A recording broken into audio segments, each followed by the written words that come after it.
Hey guys, welcome to video 18 here. Today we're going to be talking about the content area of our website.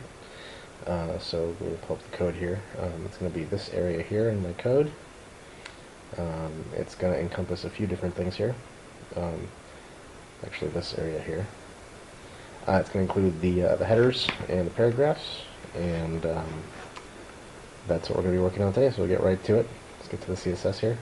We left off on the navigation last time, but I am going to get back to it because I want to show you some cool stuff in the navigation that I haven't showed you yet, as well as some tips for it, so we'll get back to that in a different video. But for now, let's move on with the website.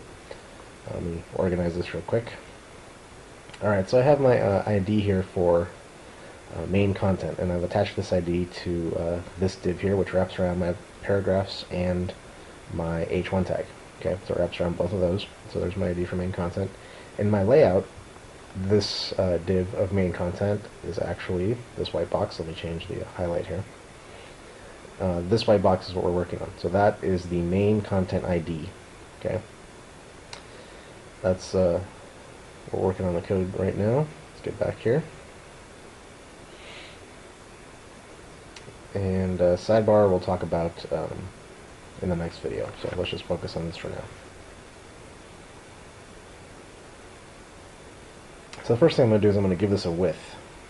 And I happen to know that my width is about 550 pixels. Alright, so let's go back here and add 550 pixels. Again, this is going to get shortened because I have to give it padding on the inside. So it will be a different size. Alright, but for now, let's say 550 with a padding here. And I'm going to give it this space here. So you have a couple of options for this. I can give the inside box here, this white box, a padding.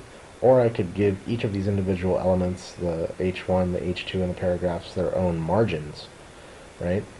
In this case, it's going to be easier for me to give the div of main content padding on the inside. So I only have to do that once. And then give each of the individual elements some margins to break them apart on top and bottom. Okay, so these guys I'm going to give a margin to on the bottom to break them apart for the paragraphs, so on and so forth.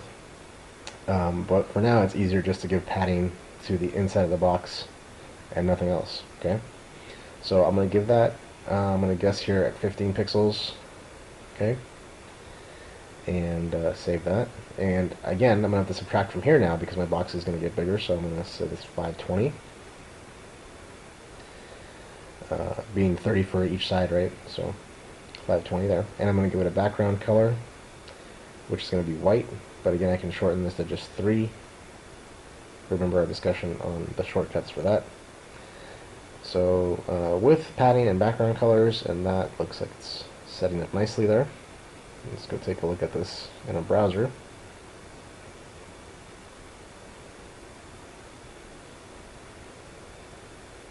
And there you go. So our padding and our width is working. You can see here that the content's no longer stretching all the way across the screen. It's being held to that 50 total pixels. Really, it's 520 pixels of space for the content. It ends right about there, and it's looking pretty good. I'm going to give it a different background color so you could actually see it just temporarily. Change this to blue. You can see the box. It'll be easier to visualize what's going on. So there's the box. Okay, total 550 pixels across, but with the padding, it's 520 pixels of actual content space. Okay, and that's looking pretty good. So that's going to be this white box here. Alright, the other thing I have going here is this this line that divides the sidebar and the content here. So I need to decide which I want to add that to. So I have this border line in the middle that can either be added to the sidebar or I can add it to the white box div. And I'm going to add it to the white box div, and it's going to be a 1 pixel line. So let's go ahead and add that now. And it looks like a dark gray color, so I'm just going to pick a dark gray color that I know. So in this case, it's only border right, because I'm going to add it to the right side of the white box. If I would have added it to the sidebar later, I would have said border dash left. But in this case, it's going to be border dash right, 1 pixel, solid line. And I'm going to pick a color here. Let's pick like a dark gray. We'll go with 666, which is a good dark gray color. Not the number for the devil in this case. Alright, we'll save this. And now I have to actually subtract 1 pixel from here, right? Because I've added 1 pixel to the border. So in order to keep this at 550 pixels total, I need to subtract from here because I've added 1 pixel to the border of this box, right? So this whole box here needs to equal 550, okay?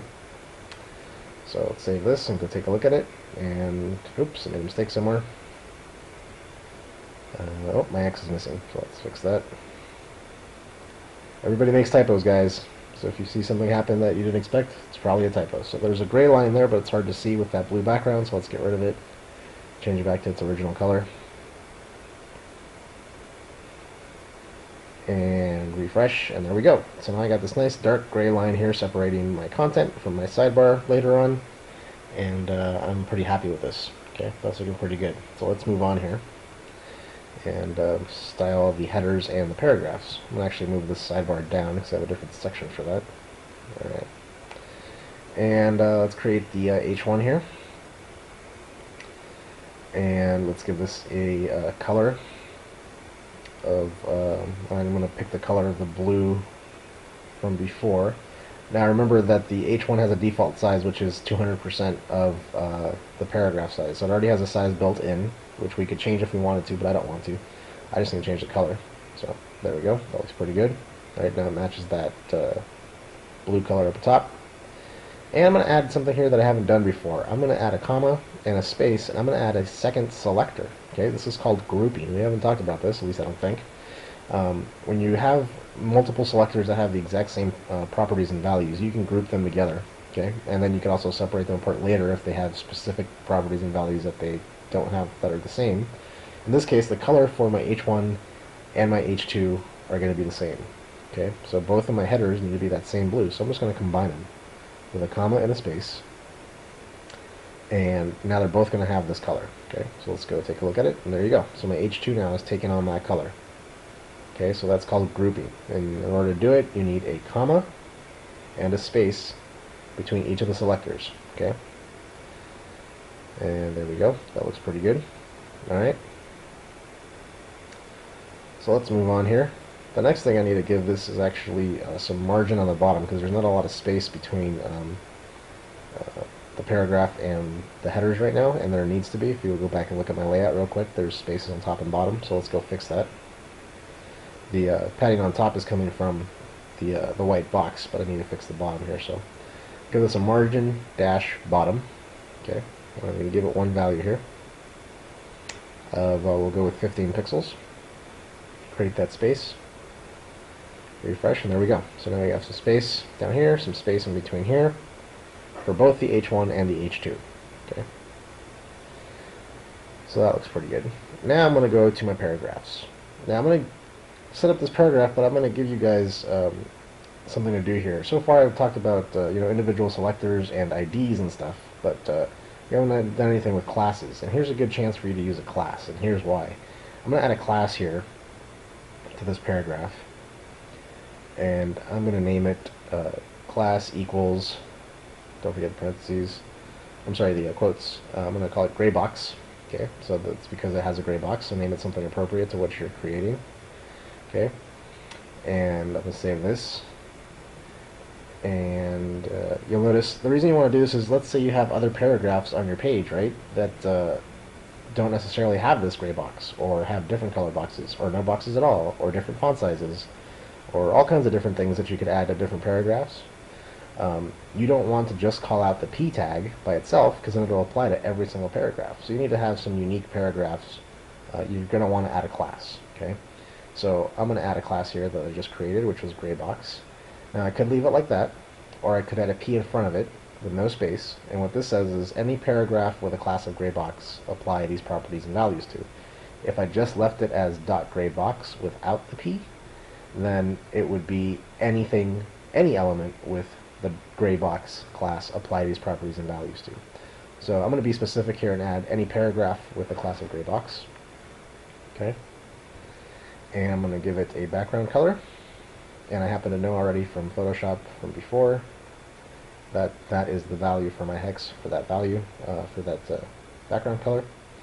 And I'm going to shrink the font size a bit, remembering that we started with 100% in the body, which equals 16 pixels, which equals 1 em. So 0.8 em would be 80%, which is going to be shorter than 16 pixels. Okay. Hopefully you guys are understanding that em value. It's a little bit, you know, weird to work with, but it's supposedly the best way. So there we go. Our font size is a little smaller. We have the gray box. I didn't apply it to the second paragraph to show you that that's how you would do it, right? A specific paragraph with a different style, you can apply a class to.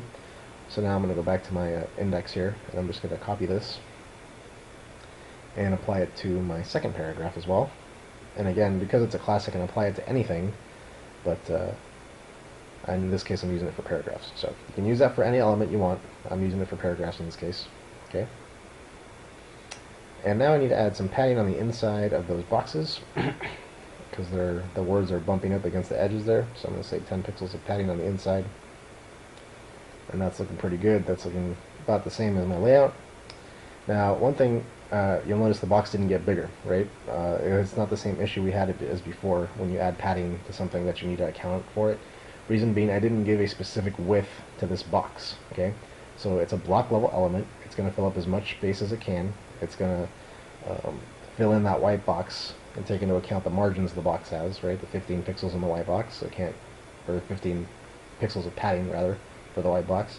So if I would have given this a width of say 300 pixels, then I would have had to take those 10 pixels of padding into account. But I'm not. I'm just letting it be. So in this case, the padding is just going to push in. All right, and that's what we got here. So I'm just going to let that be without a width, and it's perfect. The last thing I need to fix is the space between the paragraphs and that second heading. So let's also give this a margin on the bottom of 15 pixels. Oops. And from the looks of it, looks like my video just messed up there. Oh, that's back. Alright, so there we go. We got our 15 pixels of padding. That looks pretty good. That looks the same as my layout. Okay. Let me see if I can... Actually, this bottom part here is my sidebar. Okay, so obviously that's the next video. And that's going to be it. I'll see you guys in the next video.